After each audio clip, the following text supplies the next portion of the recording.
খুবই সহজ এবং প্যাটার্নটা দেখো যে কিভাবে প্যাটার্ন সমাধান করে।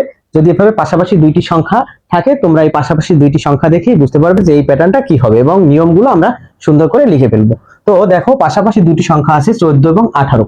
এই 14 এবং 18 মাঝখানে গ্যাপটা আমরা নির্ণয় করব। দেখো 18 থেকে যদি 14 বাদ যায় থাকে হচ্ছে 4।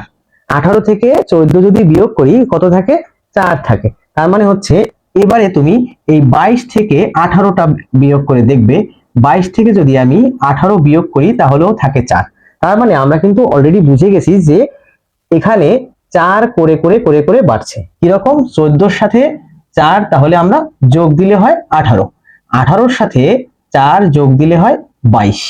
তার মানে তোমরা এই 22 এর সাথে 4 যোগ দিলে যেটা হবে সেটা হচ্ছে এখানে বসবে। তার মানে হচ্ছে 22 এর সাথে 4 যোগ দিলে হয় 26। এই যে 26 বসাই দাও।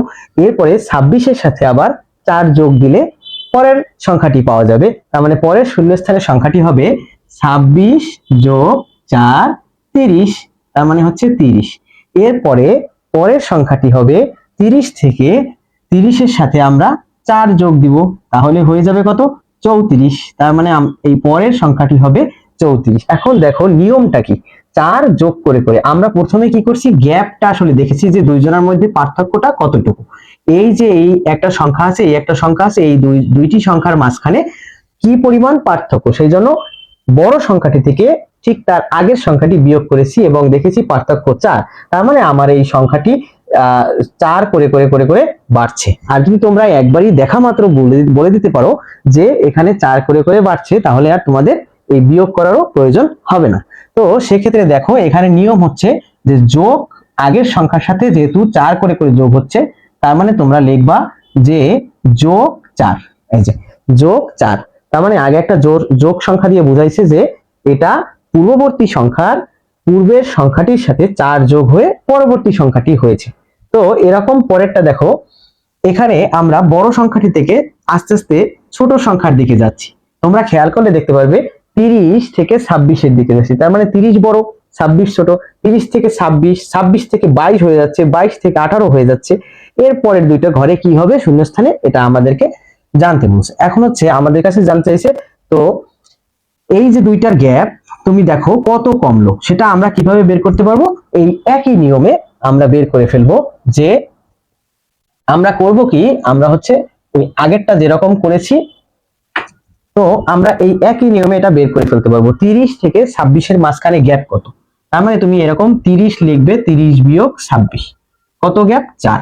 তার মানে এবারে কিন্তু 30 থেকে 4 কমে কত হয়েছে? 26 হয়েছে। তার মানে এই যে 30 থেকে তুমি 4 কমিয়ে দিলা, 4 করে করে গ্যাপ, যেহেতু মাঝখানের পার্থক্য হচ্ছে 4, এবারে তুমি মাঝখানের পার্থক্যটা বের করে দেখবে যে প্লাস হয়েছে না মাইনাস হয়েছে।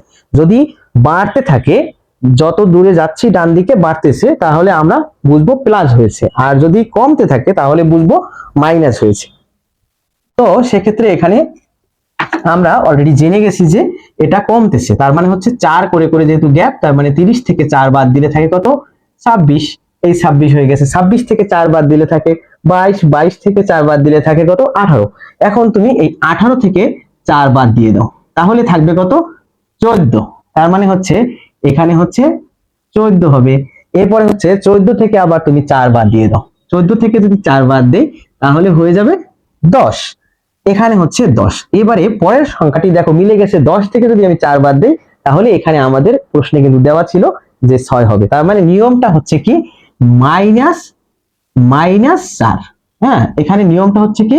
-4, মানে 4 করে করে করে করে কমছে। তার মানে তোমরা এই নিয়মের ঘরে লিখে দেবে -4। তার মানে বোঝা যাবে যে পূর্ববর্তী সংখ্যার থেকে পরবর্তী সংখ্যাটি 4 কম। এরপরে এই যে দেখো পরেরটা আছে 36, 30, 24। এটা কিন্তু আমরা অনায়াসে এই আগের অঙ্কের মতো বুঝে গেছি যে এখানে মাঝখানে গ্যাপ কত? 36 থেকে 30 বাদ দিলে আমরা পেয়ে যাব হচ্ছে 6। এই 6 হচ্ছে গ্যাপ। তার মানে দেখো ডান দিকে কমতেছে 36, 30, 24। তার মানে হচ্ছে আমরা বুঝে গেছি যে 36 এর পরে 30, তার এখানে হচ্ছে 6 কমে গেছে। এরপরে 30 এর পরে দেখবে যে 6 কমছে কিনা। তার মানে এই 36 থেকে 6 যদি কমে তাহলে হয়ে যাবে কত? 30। এরপরে দেখবে 30 থেকে যদি 6 কমে তাহলে হবে কত? 24। এখন 24 থেকে তাহলে 6 কমাইলেই তো আমাদের 24 থেকে যদি আমরা 6 কমাই তাহলে হবে 18। এই ঘরে হচ্ছে কত হবে 18। 18 থেকে যদি 6 বাদ দাও তাহলে কিন্তু আমরা পেয়ে যাব 12। তার মানে এই ঘরে হচ্ছে 12। এই 12 থেকে আবার যদি 6 বাদ দাও তাহলে পেয়ে যাব আমরা 6। তার মানে এই ঘরে হচ্ছে 6।